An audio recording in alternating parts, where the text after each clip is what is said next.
নমস্কার, আমি আদিত্য ঘোষ। আপনাদের সকলকে আমাদের ইনভেস্টমেন্টের ইউটিউব চ্যানেলে স্বাগতম। আজকে আমরা ওভারঅল মার্কেট নিয়ে আলোচনা করব এবং এই ভোলেটাইল মার্কেটে আমাদের কি কি সাবধানতা অবলম্বন করা উচিত সেটা নিয়েও আলোচনা করব। এবং সবশেষে থাকছে আগের ভিডিওর কমেন্ট থেকে আপনাদের কিছু প্রশ্নের উত্তর। তো ভিডিওটি অবশ্যই পুরোটা দেখবেন, আশা করি আপনাদের সকলের ভালো লাগবে। তো চলুন প্রথমে নিফটির টেকনিক্যাল চার্টটা একটু দেখে নেওয়া যাক। আমরা যদি দেখি এই সপ্তাহের শুরুতে নিফটি প্রথম দিনই বেশ কিছুটা সেলিং প্রেশার দেখায়, তবে সেখান থেকে দ্বিতীয় দিনই আবার সাপোর্ট নিয়ে পরপর দুদিন বুলিশ মোমেন্টাম করে। তবে আবার গত দুদিন বা গত দুটি ট্রেডিং সেশনে নিফটি কিন্তু বিয়ারিশ বা একটা সাইডওয়েজ মুভমেন্ট দেখিয়েছে। অর্থাৎ এটা থেকে আমরা ভালোই বুঝতে পারছি যে মার্কেটে ভোলাটিলিটি কিন্তু বেশ ভালো বৃদ্ধি পেয়েছে। আমরা যদি ইন্ডিয়া ভিক্সের চার্টটা দেখি, সেখানেও আমরা খেয়াল করতে পারবো, আপনি যদি ট্রেন্ডটা দেখেন, যে লাস্ট কয়েকদিনে কিন্তু ইন্ডিয়া ভিক্সও বেশ ভালো বৃদ্ধি পেয়েছে এবং 6ই নভেম্বর কিন্তু এটা একটা ভালো স্পাইক দিয়ে প্রায় 20 লেভেলে পৌঁছে গেছিল। তবে সেখান থেকে আবার কিছুটা ফল করে এখন ইন্ডিয়া ভিক্স তার 200 এবং 50 এর কাছাকাছি ট্রেড করছে। মার্কেটের এই ভোলাটিলিটি বৃদ্ধি পাওয়ার পেছনে একটি অন্যতম কারণ হলো ইউএস ইলেকশন। আমরা সকলেই জানি ইউএসএ এই মান্থে ইলেকশন ছিল এবং সেটার রেজাল্টও প্রকাশ হয়েছে। সেখানে ট্রাম্প জয়ী হয়েছেন এবং এরপর ইউএস মার্কেটেও কিন্তু একটা ভালো র্যালি দেখা যাচ্ছে। আমি যদি লাস্ট 5টি ট্রেডিং সেশন দেখি, তাহলে কিন্তু ইউএস এর ইন্ডেক্স অর্থাৎ ডাউ জোন্স ইন্ডাস্ট্রিয়াল অ্যাভারেজ প্রায় 4.72% ইনক্রিজ করেছে। অর্থাৎ বলা যেতে পারে গত 5 দিনে এটি প্রায় 5% বৃদ্ধি পেয়েছে। তবে ইউএস মার্কেটে একটা র্যালি দেখা গেলেও ভারতীয় মার্কেটে কিন্তু সেই র্যালিটা দেখা যায়নি। তবে 6ই নভেম্বর অর্থাৎ যেদিনকে ভোট গণনা করা হচ্ছিল, তখন যখন ট্রাম্প এগিয়েছিল, সেদিন কিন্তু মার্কেট একটা 1%-এর র্যালি দেখিয়েছিল। তবে নেক্সট দিন সেটার সাস্টেন না করতে পেরে সেখান থেকে অনেকটাই ফল করেছে। তো এই মুহূর্তে দাঁড়িয়ে নিফটির প্রাইস অ্যাকশন অনুযায়ী নিফটির ইমিডিয়েট সাপোর্ট লেভেল হলো এই 23,900 বা 23,850-এর কাছাকাছি। আমরা যদি ভালো করে খেয়াল করি, আগের বারও কিন্তু নিফটি এই লেভেল থেকেই বাউন্স ব্যাক করেছিল। নিফটি কিন্তু এখনো তার এই সাপোর্ট লেভেলটিকে ব্রেক করেনি। তবে নিফটি যদি তার এই সাপোর্ট লেভেলটিকে সাস্টেন না করতে পারে বা এখান থেকে আরও ফল করে, তাহলে নিফটির পরবর্তী সাপোর্ট রয়েছে 200 এর কাছাকাছি, অর্থাৎ 23,500 লেভেলের কাছাকাছি। এবং অপরদিকে আমরা যদি রেজিস্ট্যান্স লেভেল দেখি, তাহলে আমরা যদি প্রাইস অ্যাকশনটা ভালো করে ফলো করি, নিফটি এখানে কিছুদিন সাপোর্ট নিয়ে বা একটু কনসলিডেট করে একটা আপমুভ দেওয়ার চেষ্টা করেছিল। তবে এই 24,500 বা 24,450 লেভেল থেকে রিজেকশন পেয়ে আবার ফল করেছিল। আবার আমরা দেখেছি এই উইকে যে নিফটি আবার সেই লেভেল থেকেই রিজেকশন পেয়েছে।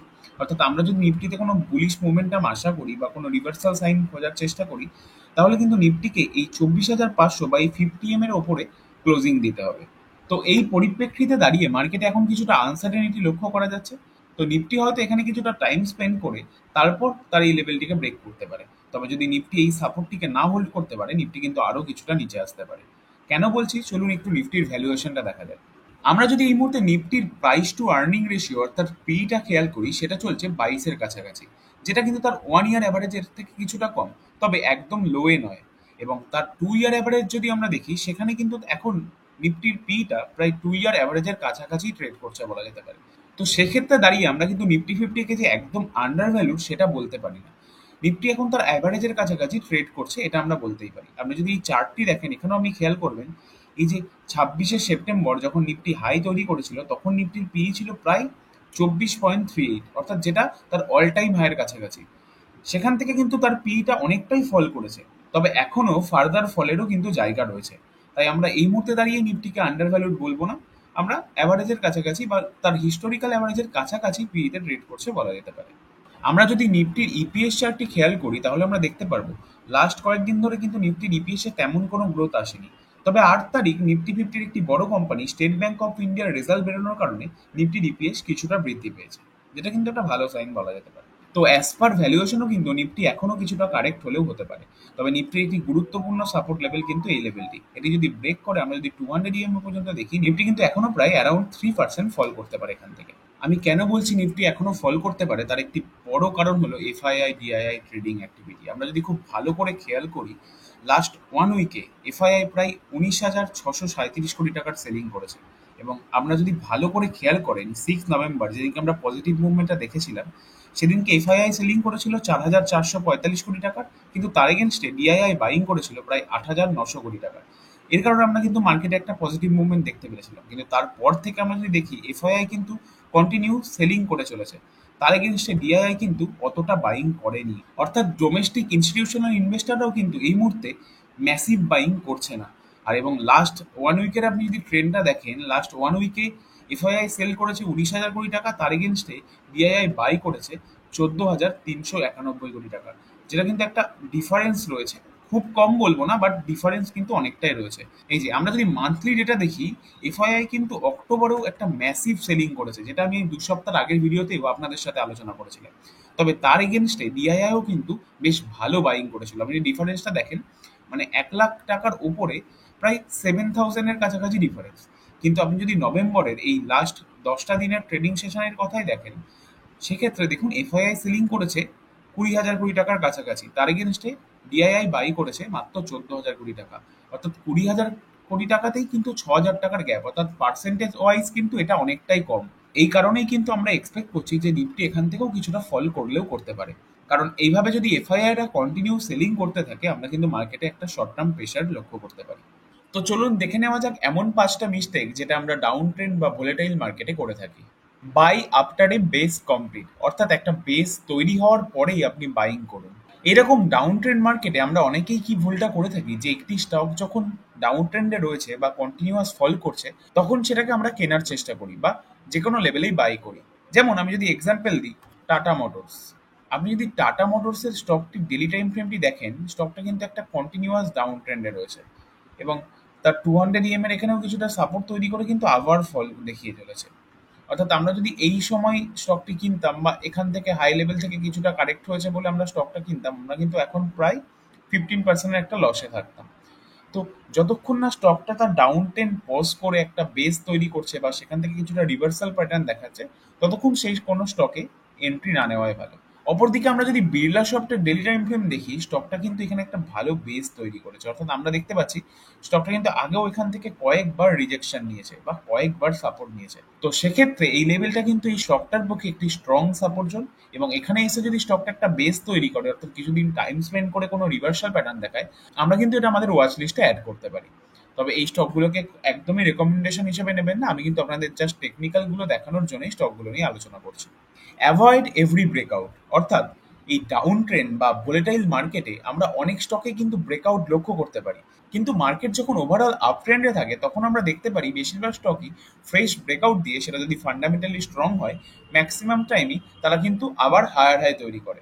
কিন্তু অপরদিকে এই ডাউন ট্রেন্ড বা ভোলেটাইল মার্কেটে যে স্টকগুলো ব্রেকআউট দেয়, সেগুলো যদি ফান্ডামেন্টাল ভালো হয়, সেক্ষেত্রে কিন্তু সেই ব্রেকআউটগুলো খুব একটা সাস্টেন করে না। তার একটা এক্সাম্পল আমি আপনাদেরকে দেখাচ্ছি। আনন্দ রাজিকে আপনি যদি দেখেন, এখানে একটা ভালো রেজিস্ট্যান্স লেভেল ছিল, আগেও এখানে একবার, দুবার, তিনবার, চারবার রেজিস্ট্যান্স পেয়েছে, এবং আপনি এই দিনকে 18 অক্টোবরের যদি ক্যান্ডেলটা দেখেন, স্টকটা কিন্তু একটা ভালো ভলিউমের সাথে ব্রেকআউট দিয়েছিল এবং পরের দিনও কিন্তু তার ওপরেও গেছিল, কিন্তু সেখান থেকে দেখুন কন্টিনিউয়াস কিন্তু স্টকটা রিভার্স করেছে। তো আপনি যদি এরকম টেকনিক্যালি ব্রেকআউট স্ট্র্যাটেজির ওপর ট্রেড করে থাকেন বা এন্ট্রি নিয়ে থাকেন, তাহলে এই সময়ে দাঁড়িয়ে কিন্তু এরকম স্টক থেকে একটু বিরত থাকা ভালো, বা আপনি কিন্তু একটা স্ট্রিক্ট স্টপ লস অবশ্যই মেনটেন করতে পারেন।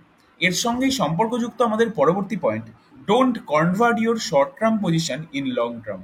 অর্থাৎ আপনি যে শর্ট টার্মের জন্য যে স্টকগুলোতে এন্ট্রি নিয়েছেন, সেটা লস হওয়ার কারণে বা আপনার হয়তো টার্গেট হিট হয়নি বলে আপনি সেটাকে হোল্ডিংয়ে রেখে দিয়েছেন বা সেটাকে নিয়ে এখন লং টার্মের কথা ভাবছেন।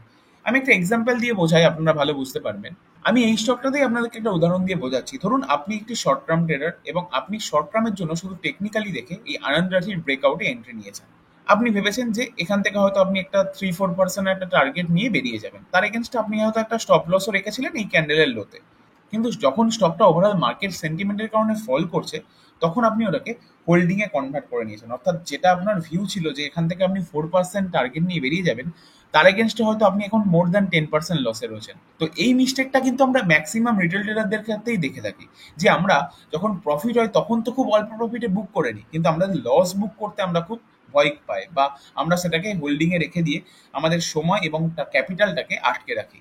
কারণ আপনি যদি এখন শুধু টেকনিক্যাল দেখে কোনো শর্ট টার্ম ট্রেডে এন্ট্রি নিয়ে থাকেন, এই মার্কেট সেন্টিমেন্টের কারণে স্টকটা যদি একবার ফল করা শুরু করে, সেটা কিন্তু কতদূর ফল করবে সেটা আমরা কেউ জানি না। তাই আপনি যদি কোনো শর্ট টার্ম ট্রেডে এন্ট্রি নিয়ে থাকেন, সেক্ষেত্রে কিন্তু একটা স্ট্রিক্ট স্টপ লস মেনটেন করাটাই ভালো। অপরদিকে ধরুন আপনি সেম স্টকটাতেই আপনি লং টার্মের জন্য, অর্থাৎ কোম্পানিটার ফান্ডামেন্টাল স্টাডি করে, কোম্পানিটা কেমন রেজাল্ট করেছে এগুলো স্টাডি করে তারপরে ইনভেস্ট করেছেন, আপনার ভিউ এটা কিন্তু লং টার্মই রয়েছে, এমন নয় যে আপনি 4% বা 5% টার্গেট নিয়ে বেরিয়ে যাবেন।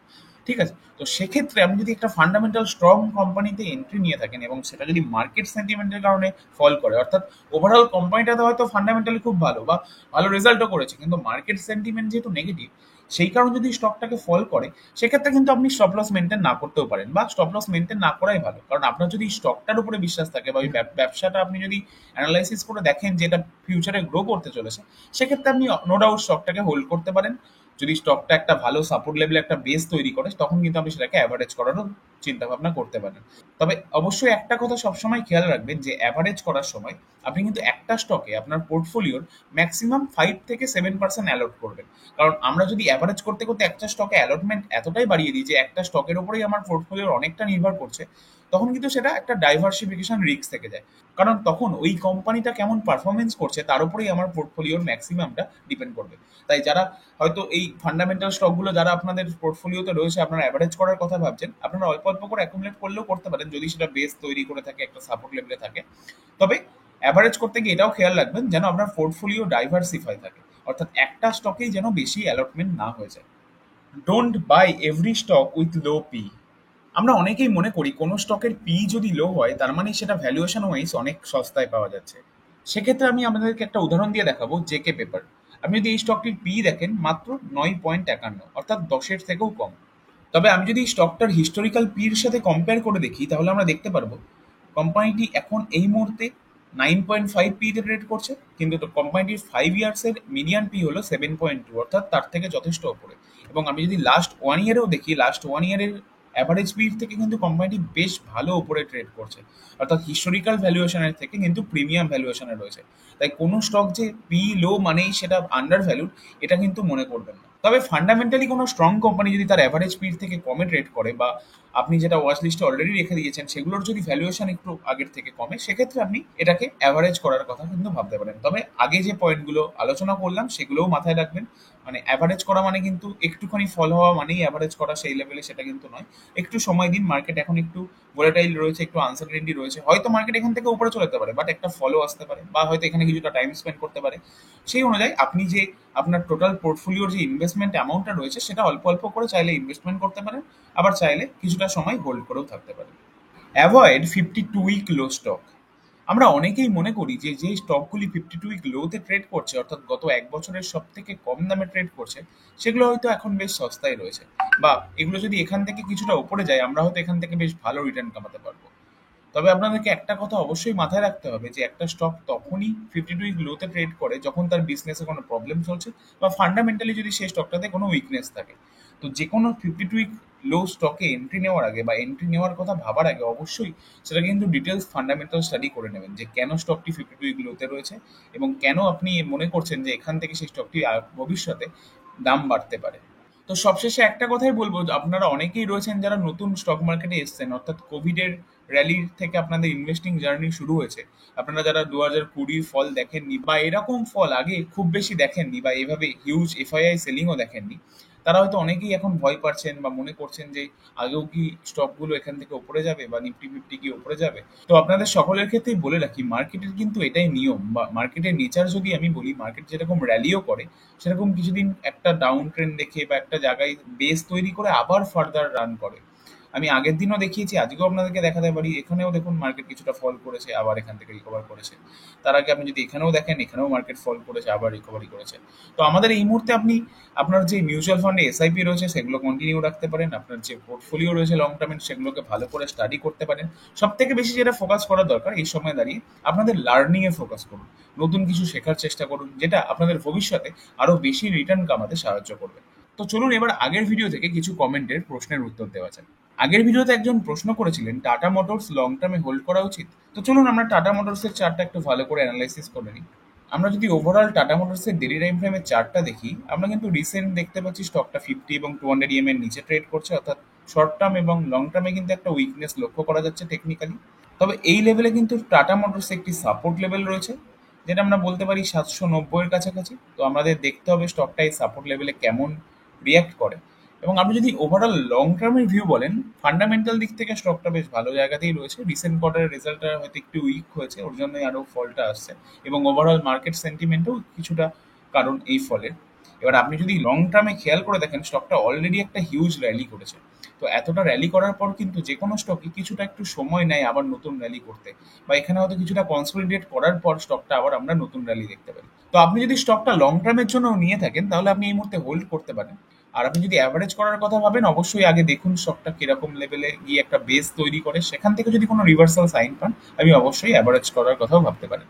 লং টার্মে কোম্পানির ফান্ডামেন্টাল এখনো ভালো রয়েছে, আপনি এটাকে চাইলে হোল্ড করতে পারেন।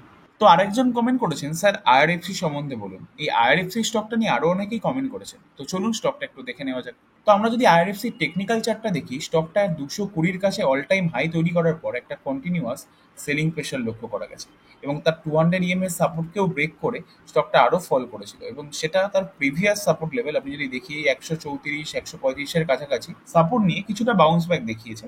তবে এই মুহূর্তে কিন্তু আবার 50 এবং 200 এর কাছাকাছি রেজিস্ট্যান্স ফেস করছে।